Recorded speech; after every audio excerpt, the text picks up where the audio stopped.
Hello and welcome to Func Prog Sweden 6. First, I would like to thank all our recurring viewer. Welcome back to Func Prog Sweden. And then I would also like to welcome any new participants in this meetup. This is the meetup where we explore functional programming.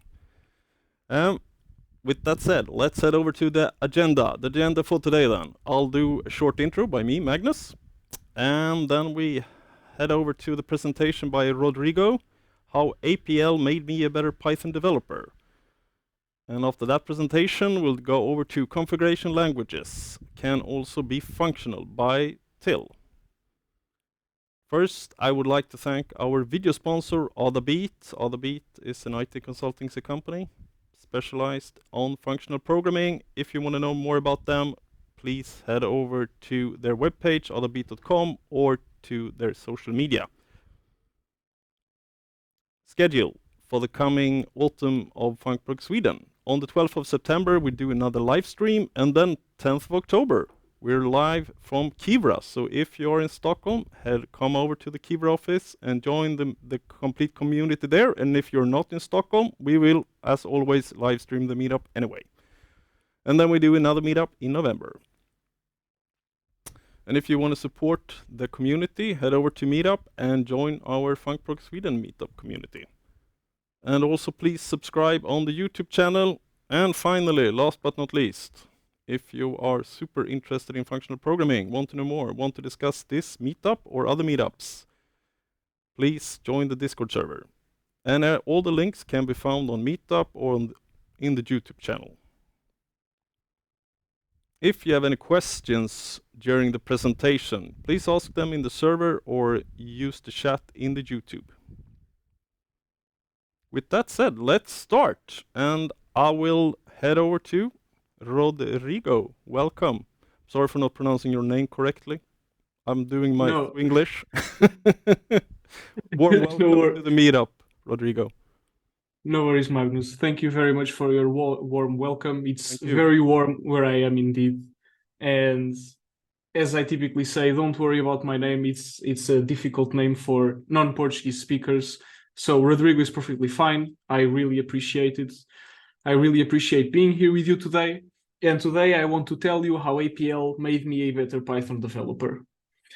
Now, there's a huge disclaimer I need to make, which is it made me a better Python developer because I'm saying it made me better, right? So sadly, there's no very objective, concrete measure. And this talk will be a little bit like that. I will be talking about my personal experiences, my subjective experiences. So obviously take everything I say with a grain of salt, but also I spent a lot of time thinking about this and reflecting on these ideas. So I'm not just spitting random thoughts, all right? So with that said, let's jump straight into it. Like I said, my name is Rodrigo. You can find me on Twitter at mathsppblog, where I typically write about Python because Python is the language that I use the most. And that's why it's one of the languages that we will be discussing today. And I'm a professional Python developer at Textualize. And I also teach Python and blog about Python and write books on Python at mathspp.com. So with that out of the way, I just want to say that these slides and the reference links will be shared over here at mathspp.com/talks. And I'll also show this link at the end, so don't worry about that. This is all of the, let's call it boilerplate I needed to go through. And now I want to jump straight into it, and I want to start with this quote. So Alan Perlis wrote that a language that does not affect the way you think about programming is not worth knowing. And Alan Perlis was also not just a random dude on the internet. Alan Perlis was a recipient of the Turing Award, which I later came to understand is like the Nobel Prize for Computer Science. So again, Alan Perlis is not a random dude. And he wrote this, and at first, when I first read this quote, it made some sense to me. I can kind of see what he may be going for. And then I learned APL. And when I learned APL, I felt on my skin what this means. And that's why I'm starting with this quote, and that's why I'm making this whole presentation. So what is APL? If I'm saying that APL made me a better Python developer, maybe it's a good idea to know what APL actually is, right? And APL is a programming language, and APL stands for a programming language. And whenever I say that, people usually roll their eyes and say that it's a terrible name. And while I agree, I have to disagree. Because APL is not a pun. So even though APL stands for a programming language, it's not a pun because when APL was invented, it was not a programming language. It was still called APL, but it was not a programming language. It was a mathematical notation developed by another person, also not a random dude on the internet. Ken Iverson, another Turing Award recipient, invented APL as an alternative mathematical notation. All right, so it was a different way to express ideas in mathematics. And what happened was APL was so precise and so simple, quote unquote, when compared to traditional mathematical notation, that you could actually make it a programming language. You could actually implement it. And so that's how APL became an actual programming language. And that's why you can go on the internet, you can Google for it, you can actually learn it and run it. And so today I'm going to share how some things that I learned about APL influenced my Python code. And the key thing to understand first, or the context that I need to give you first, is that APL is significantly different from Python, right? Python it's an imperative, mostly or mainly an imperative language, right? The main paradigm is imperative programming. You can also do object-oriented programming. You can also do some functional programming, sure. But the main paradigm in Python is imperative programming. And APL is completely different. The main paradigm in APL is array-oriented programming, which is considerably different. It's conceptually different from imperative programming. And that's why when I learned APL, I had to learn new ways of thinking about programming, new ways of thinking about solving problems. And by means of doing that, the knowledge eventually came into my Python domain, because I had learned new things. I learned new concepts, and suddenly I have new tools at my disposal, even when I was not writing APL code. And just so you have a taste of what APL looks like, I wanted to share this single line of APL code, and it looks intimidating. If you don't know APL, and if you don't know any language in the family of APL, this can look intimidating, I'll give you that. And your reaction might be, well, this is very unreadable. Or maybe you might even say that this looks like garbage or trash, which is a fairly natural response. But if you think about it, it doesn't make a lot of sense. For example, I'm Portuguese and I know English. These are my two main human languages, right? And so if I look at, say, Chinese or Korean or Japanese, written Chinese or written Japanese, I could say, well, this looks like garbage, it looks like trash, because they use characters or symbols that I don't know.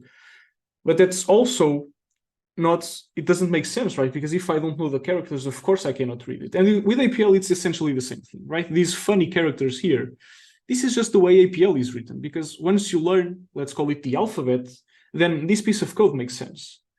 And this thing that may give APL a bad reputation actually unlocks a lot of the things a lot of the benefits that come from learning a language like this. So to tell you how APL made me a better Python developer actually amounts to telling you what learning APL taught me about Python, right? So what did I learn about Python that I didn't know before learning APL? And again, just bear in mind that mileage may vary. This is a personal account of what I experienced and what I learned. And if you know Python and if you go and learn APL, you won't necessarily learn exactly the same things, right? So just bear that in mind.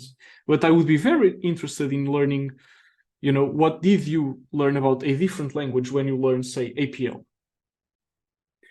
So I will also be stating a lot of obvious things, all right? I don't know your background. Maybe you know some of the things that I will be stating, or after I say them out loud, you will think, Rodrigo, that's so obvious. And I will agree with you, my talk is full of obvious statements, but stating the obvious can be good. And a good example of that is the pigeonhole principle in mathematics. If you don't know that, if you don't know what the pigeonhole principle is, I'll tell you right now, and it will make so much sense to you, and you will think, Rodrigo, that's so obvious. And the pigeonhole principle says that if I have some pigeons, and if I have some cages, and if I have more pigeons than cages, when I'm putting the pigeons inside the cages, at least one cage will have more than one pigeon. And that's obvious because there's more pigeons than cages. And this principle, this mathematical principle that's so obvious, lets you prove like non-trivial, non-obvious, non-basic things. So stating the obvious can be good, and it's what happened with me. I kept stating obvious things, and suddenly I felt like I knew so much more about Python. And it's enough chit-chat. Let me show you what that actually means, or what Python thinks I actually learned. And it all started when I wrote a single short line of Python code. So the line of code that changed everything was this one. Now, this piece of code, what does it do? Well, if you have something like a list of ages, let's say that ages is a list with a bunch of numbers, this piece of code counts the amount of people that are 18 years old or older. That's what this piece of code does. So it goes through the ages, it determines for each of the numbers there which ones are greater than 17, and then by summing all of this, we are actually counting how many are greater than 17. And what happened one day was I was writing Python code, and I was just so focused on what I was writing that I wasn't really, almost kind of not paying attention to what I was writing, if that makes sense to you. And when I looked back at what I had just written, I saw this piece of code, and it surprised me. And it surprised me because this here encapsulates the things that I want to talk about today. The things that I didn't know, but that APL taught me about Python. So let's start by talking about something that are everywhere. And I redacted the word here because otherwise I would just give away what we are about to see. So what is everywhere? What's everywhere in Python? So let's take a look at the sum built in. What if I told you that sum is very related to mean? Sum and mean are very related. If I tell you this, do you know what I'm talking about? Can you figure out what the similarities are? What if I told you that not only sum and mean are related, but also all, join, math.prod, any, and max? What if I told you that all these 7 functions are related? Well, even if you don't know where I'm going, you can probably tell that sum and math.prod, they look similar, they feel similar. You know, both take a list of numbers, one sums all of them, the other multiplies all of them. These 2 functions feel similar. And by the same token, mean and max, they feel similar. They kind of compute opposed things in a way. And we can keep going and we can say, well, all and any, they all feel, both of them feel similar, right? They feel related. One of them has to do with the and the other has to do with the or. And then we have join over there, set and alone. So what are the relationships between the 7 functions? When I only knew Python, or when I didn't know APL, to me this was not obvious. I had no idea what the relationships were. But then this will become very clear once I show you how sum is implemented in APL. So sum in APL is just plus /. And math.prod is just times /. And the other 5 functions look like this. Now, you don't need to know APL to notice that on the right, we have 2-letter functions, we have 2-letter implementations, and the right character is always the same. So there is a clear pattern here. It's right in front of our eyes. So what is the /? So the / shows that the things on the left, they're all the same because the / is a reduction. in Python, in APL, the forward slash is what's commonly called reduce in other languages. And so by comparing Python functions with APL functions, to me, it became abundantly clear that all these functions on the left, they're specializations of functools.reduce, which is, well, a reduction algorithm. And by understanding this, and now this is a little bit philosophical, but by understanding this, by understanding that there's connections between all of these seemingly different ideas, this makes it easier for me to go out in the world and keep making new connections and keep discovering how other apparently different ideas connect and relate to each other. And that's what knowledge is about. It's about taking different things and finding the connections. And APL just made this connection very, very clear. There's no way you can learn APL and not make the connection. So that's one thing that APL taught me about Python. And I just like this so much that I even wrote a couple of articles on this, because it's just amusing to me how things that look so different are actually so closely related. So the redacted are everywhere was actually reductions are everywhere. So many Python functions are or could be written as reductions. So now I want to tell you about data-driven conditionals, which is another idea that I got from APL and that actually influenced my code in other languages, namely Python. So let's see what a data-driven conditional is. So if we go back to the line of code that changed everything, this is a piece of code and it works. All right, so this is, you can type this in your Python shell or in a Python file and it runs. But it's arguably not very idiomatic Python code, or maybe this wouldn't pass a code review, and that's fine. I'm not here to argue that this is the best piece of Python code ever. So what I'll do is I'll rewrite this as something a bit more classical, or something that a beginner could easily write. Again, the thing that we're solving is the same. We have, say, a list of ages, and we want to count how many of them are greater than 17. And so we can initialize a counter, we can iterate over the ages, we can check if the age is greater than 17, and then we can increment. And the key idea here is that the if statement is answering the question, do we need to add something? That's what the if statement is doing. Right? And now what I want to do is I want to modify this slightly. I want to add the else branch that you can see here. So if the age is greater than 17, we add 1, otherwise we add 0. Now this is useless, but it's correct. Adding 0 doesn't change the value. So this is fine, I can do this, I can make this refactor. Now, by doing this refactor, what I can see is that in both branches, so both in the if and in the else, I have a count plus equals. The only thing that's changing is the value that I'm actually adding. And so I could rewrite this as such. I could rewrite this with a conditional expression. And now suddenly what I'm answering, what my if in the conditional expression is answering is, what do we add? I'm no longer asking, should I add something? Now I'm asking, what do I need to add? And this reframing of the question is what data-driven conditionals are all about. Instead of asking, should I do something? Data-driven conditionals determine how to do something. In this case, should we add 1 or 0? We always add something. There's always the plus equals. Now what's changing is whether we add a 1 or a 0. And data-driven conditionals are about that. It's about taking the data that we have and using it to compute the parameters for my operation. Or instead of determining whether I need to make my operation. Now we can take this further, and we can take this further if we talk a little bit about Boolean values and about the integers 0 and 1.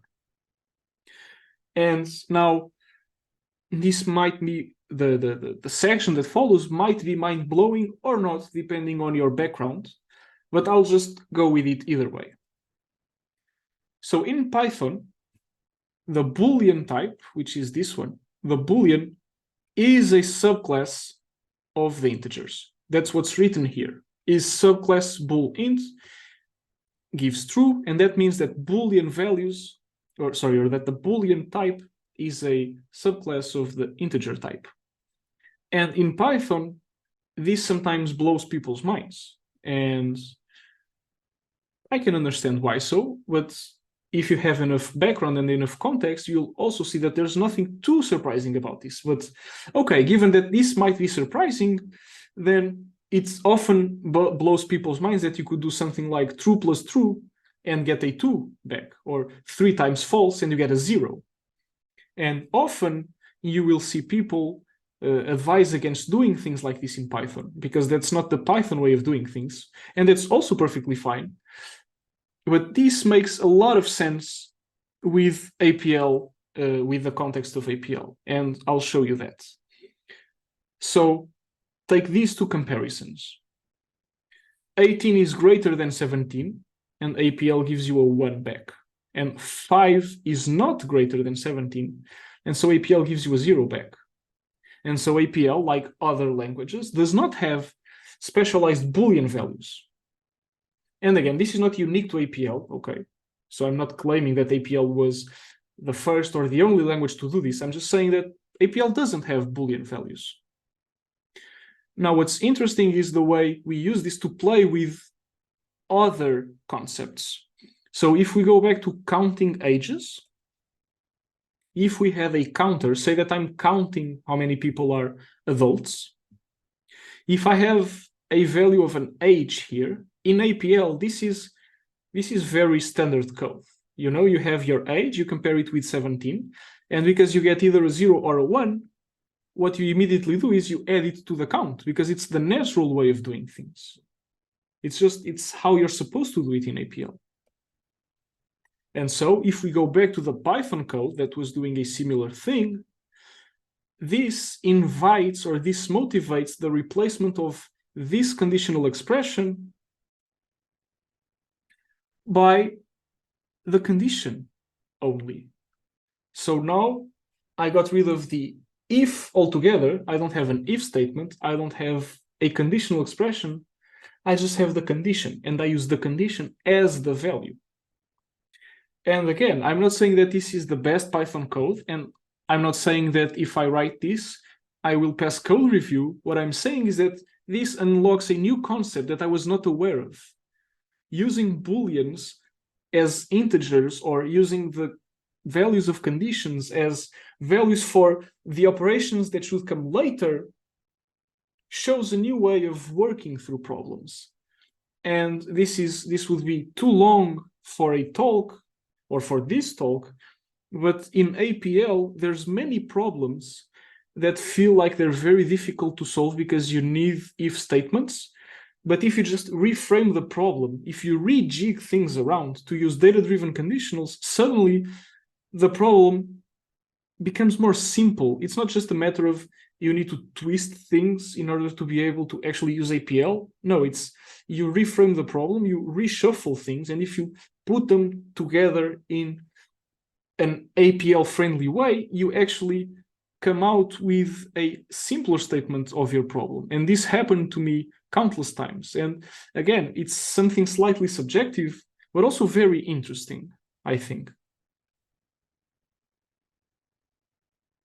So here, we're using the Boolean directly. That's the key idea of this slide.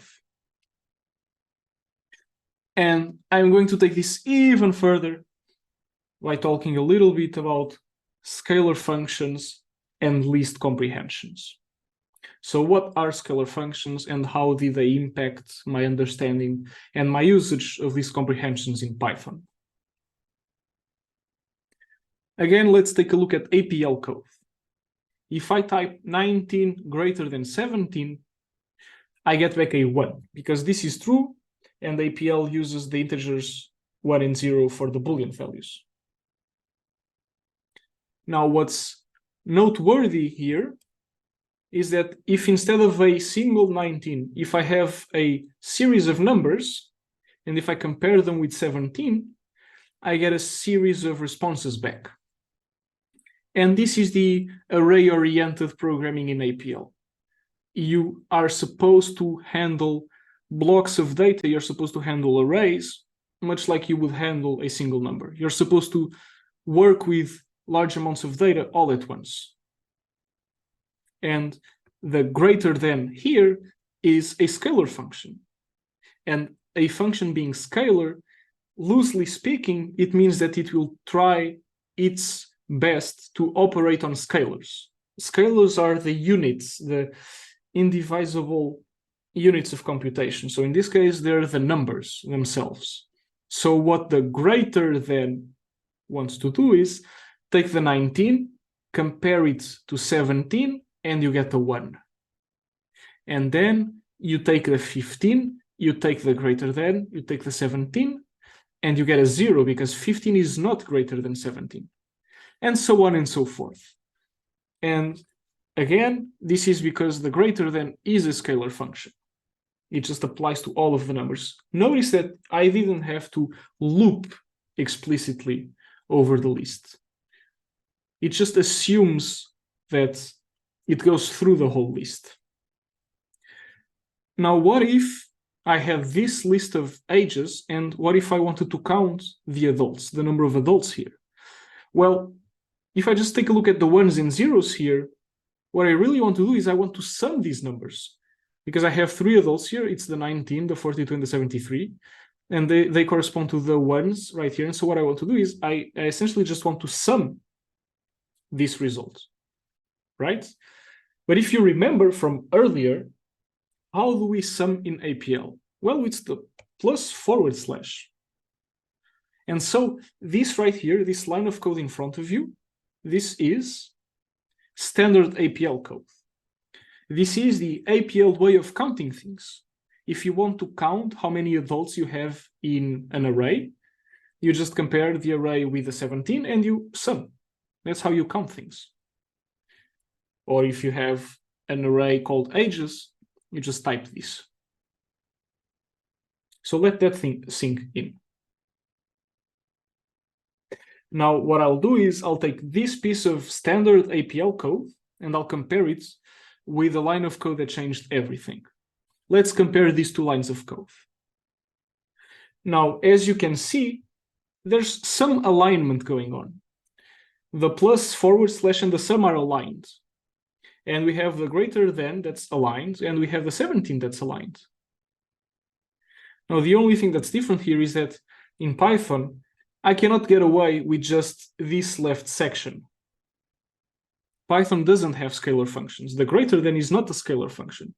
It's a regular Python function, and it expects 2 single objects, one on the left and one on the right. I cannot put a list on the left and expect it to go over the whole list.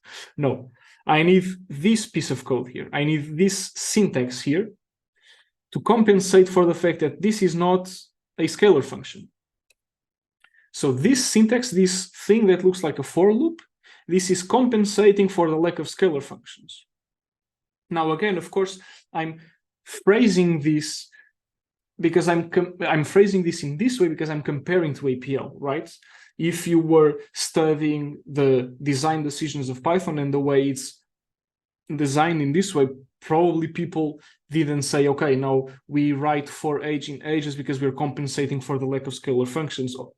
It's unlikely that this is how they would justify this syntax. But when I'm comparing it to APL, this is how I interpret it. And the way I interpret code and the way I interpret things means that I will either have an easier or a harder time writing code. And before learning APL, I knew that list comprehensions were a thing. I knew that they were good, or I was told that they were good. I understood more or less the concept, but I struggled with writing them. And as soon as I created this comparison between APL and Python, list comprehensions became much easier for me to write. Very, very much easier. I should have said much, much easier. Sorry, English is difficult, okay? Python is easy, English is difficult. All right, so I was taking a look at this for here, at this piece of code, and I was putting it in contrast with the thing that's on the left, which is the comparison, the age greater than 17. And the age greater than 17 is the actual expression that matters in this context, because I'm comparing ages, and I'm comparing each age with the number 17, and that's what we really, really care about. So much so that in APL, we don't even need to say anything else. Sorry, we don't even need to say anything else. We just compare it. And in Python, when I write code like this with a comprehension, what I get is I get to put the expression first. And I'll show you the difference that this can make. So let me get rid of the sum. Let me actually just have a list comprehension. So this list comprehension, what does it do? It computes a list of Boolean values that determine whether we have adults or not. So it's similar to the 101100 that we have from APL, but in this case, we get trues and falses. So we take the list, let's say that ages is a list of numbers. The for age in ages goes through the ages, and then we compare each one with the number 17. And this is a standard list comprehension. Python is not the only language to have it. Many other languages have it, and they tend to use a similar syntax. Now, what I want to compare this against is a non-list comprehension way of doing the same thing. So if you're writing Python code, and if you do not know list comprehensions, you would probably write something like this. You would write a for loop. You would start by initializing an empty list. You would iterate through the ages, and then you would append to the list. So the list would keep growing. This is the simpler way of doing this in Python. And I'm not saying there's anything wrong with it, but I want you to take a look at the two implementations and notice how there's so many similar pieces of code. Actually, there's equal pieces of code in both sides. They're just in different positions. And most importantly, notice that the age greater than 17, it comes first in the list comprehension, and it literally comes last in the for loop. It's the exact same piece of code, it's just in different places. Notice also how this thing right here, the for age in ages, you can copy and paste it into the list expression, the list comprehension. It's the exact same piece of code, it's just in a different position. In the list comprehension, expression first, loop second. In the loop, we reverse. And what I'm claiming is that most of the time, again, not always, I'm not saying that this is always the case, but most of the time when you're writing code, for example, when you're handling the ages of some users or something like that, you already have context, okay? The code you write, you don't write just a single line of code and that's it. That's not the code you write. Usually you write a file, different functions, maybe different classes. So you have more context to your code. And with the context that you have, you probably already know that there's an ages list somewhere. And if you start by reading is adult equals, and then the brackets, you know, okay, I'm about to create a list and it's called is adult. So you could probably guess that it's going to involve going through the ages in some way. So what you really care about is checking what you're computing,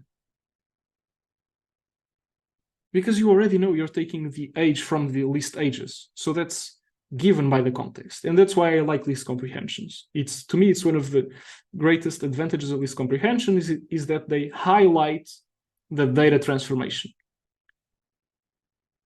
I just realized I've been rambling on about list comprehensions for a while now.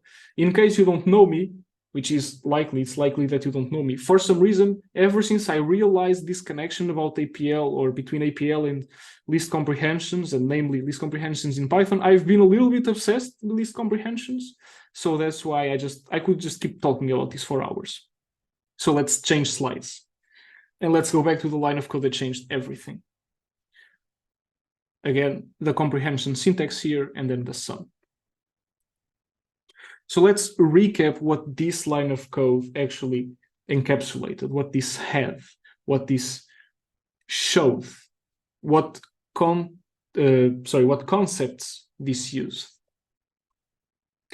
So I started by showing you that the sum prompted me to realize that reductions are everywhere. And I understood that by connecting the Python implementations with the APL implementations and realized that there was a clear pattern in APL. And the pattern just indicated that there were relationships in the functions themselves. And so obviously in Python as well.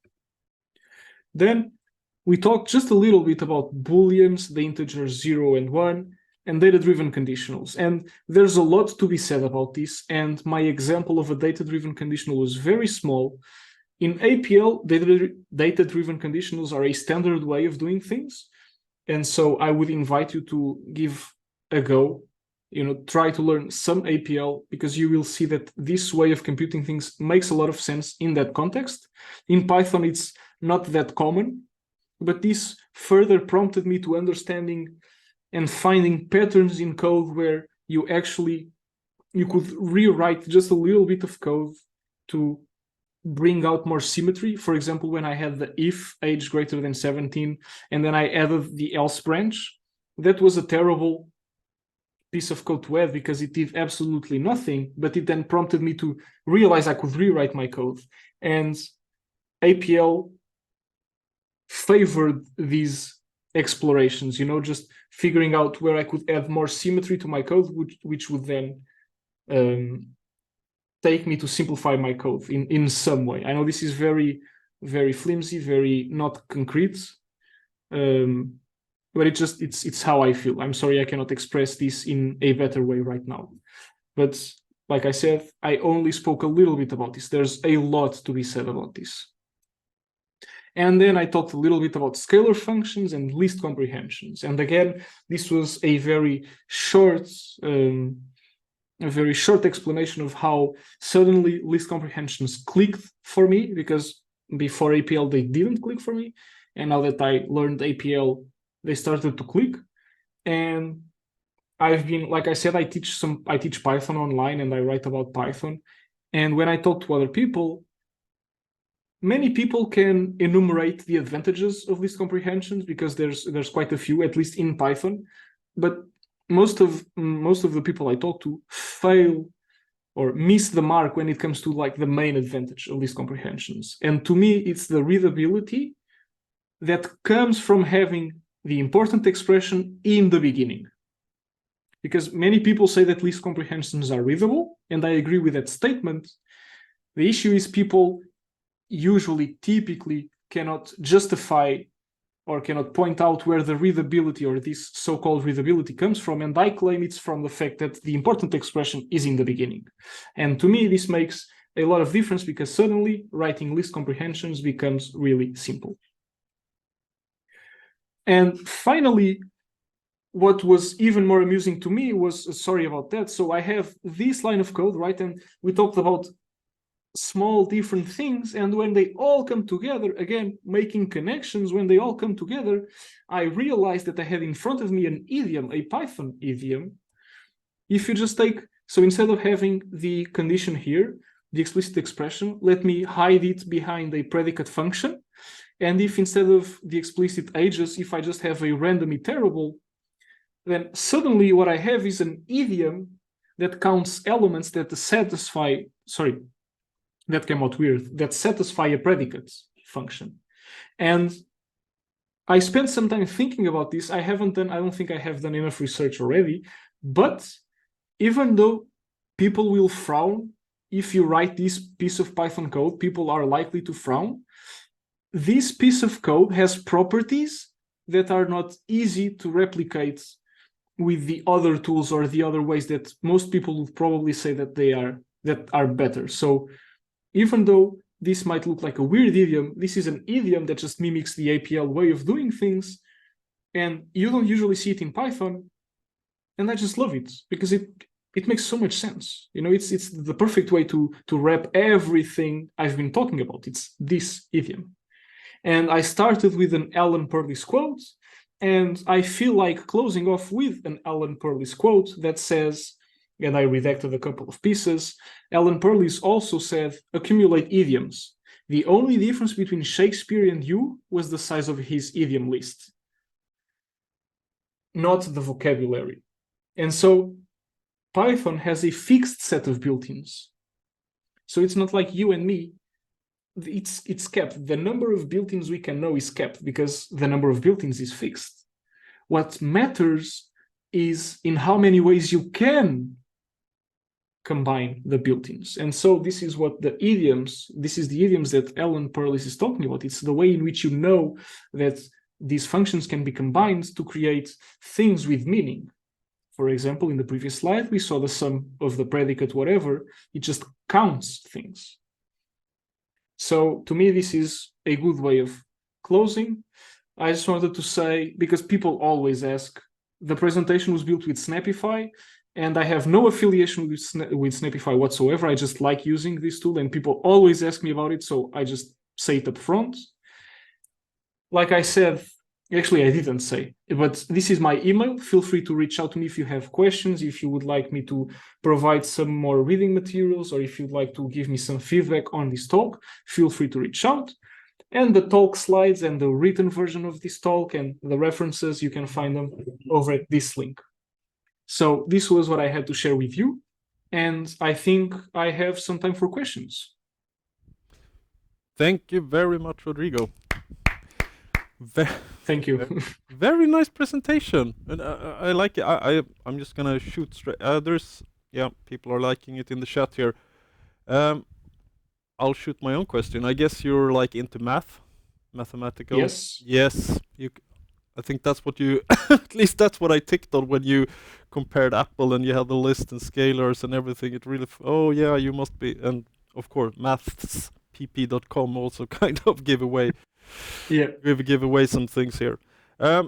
Right now, I don't have any questions. I don't see any questions, but how hard was it for you to learn APL as a language? That's a difficult question, right? How hard was it? Well, it's not like I have a thermometer. So what was surprisingly easy, and it's funny because it's what people think is the hard part. So what was surprisingly easy was learning, let me show you, the symbols. The symbols look hard. This is the easy part. The easy part is the symbols and learning how to type them, because there's not that many. I'm going to say only 70. No. I don't know. Okay, so I don't know how people react to 70, but for example, Python has more than 70 built-ins. And I'm not talking about then the standard library or the 300,000 modules you can install from the internet, right? So the easy part is the symbols, these funny looking glyphs. Yes. What's difficult is the paradigm, right?